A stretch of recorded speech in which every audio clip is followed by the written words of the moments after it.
morning! Another day, another gala. Isa sa mga gawain sa aming church ay ang pagdidisipulo ng mga miyembro at tuwing buwan ginaganap ito.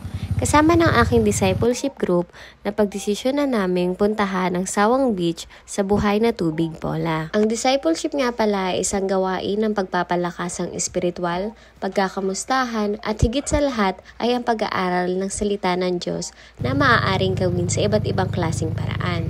At ngayong araw ay ginawa namin ito as banding na din bago ang mga kabataang babae na nasa aking grupo ay tuluyang maging busy sa kanilang mga schoolworks, lalo na kay start lang ng pasukan. Si Faye, si Danica, April, Kay, at Michelle nga pala ang kasama ko. Sinamahan lang kami ng iba naming mga kabataang lalaki dahil wala kaming sasakyan B. Malayo-layo din kasi pag nilakad namin.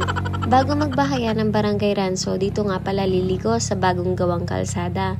Dati kasi ang daan ay dun pa sa bandang dulo na sobrang kipot at tarik. Pero ngayon ay napakalawak na at sobrang ganda ng tanawin na iyong makikita. Patuloy pa nga din pala itong ginagawa kaya hindi pa abot ng 4 wheels patungo mismo sa Sawang Beach. Maaaring iwan ang sasakyan sa dulo at siguro habal-habal or motor na pwedeng arkilehin papasok.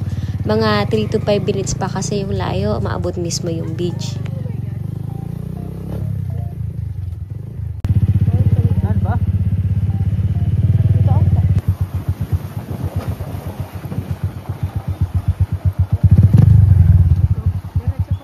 Sakto, sobrang ganda ng dating namin dahil umagang-umaga pa, wala pa masyadong tao. Kaya nasolo namin ang lugar ng ilang oras. After namin magpicture sa bandang baba, pumunta na kami dito para kumain ng dinarayo nila na lomi. Sobrang aga, wala pa daw yung nagluluto. Kaya sabi namin, okay lang po, magpipicture-picture ulit muna. Pero hindi din naman nagtagal dahil ilang minuto ay dumating na din. At dito, umorder na din kami. Dito nga pala mismo sa beach may entrance fee na 10 pesos, bamboo cottage na pwedeng i-rent for 350 at kubo na 500. Pero kung order ka lang ng pagkain or magbi-beach kayo at magre-rent kayo ng kubo ay wala ng entrance fee. Isa din talaga sa pakay namin ay ang maligo ng dagat. Kaya nag-rent kami ng kubo dahil magtatagal din naman kami ng hanggang tanghali. Meron din naman na free dun sa bandang baba ng place na ito mismo.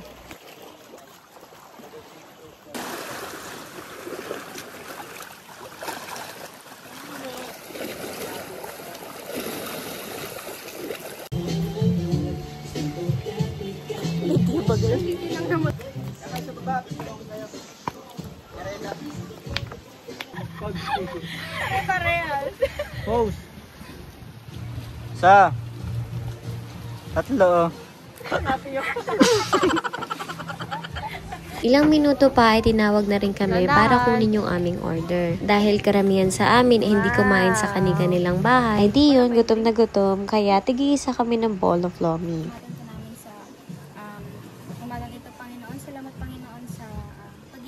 Siyempre, habang kumakain, hindi mawawala ang tawanan at kwentuhan.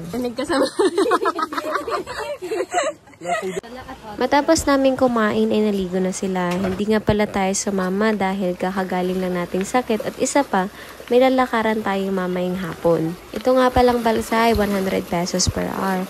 Sakto talaga dahil taib or mataas ang tubig ng katanghalian. Kaya sayang-sayo ang mga be. Sana all, diba?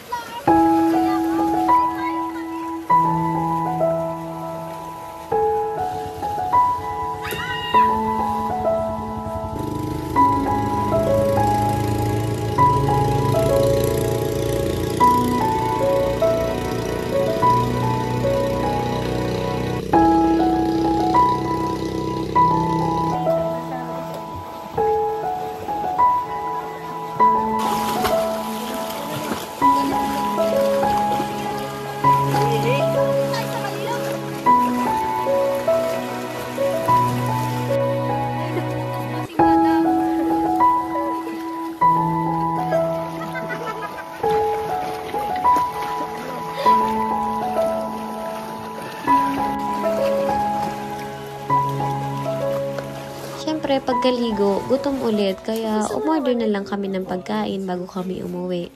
Saglit nga lang din pala kami dito dahil ang ilan sa amin ay may mga meetings and appointment.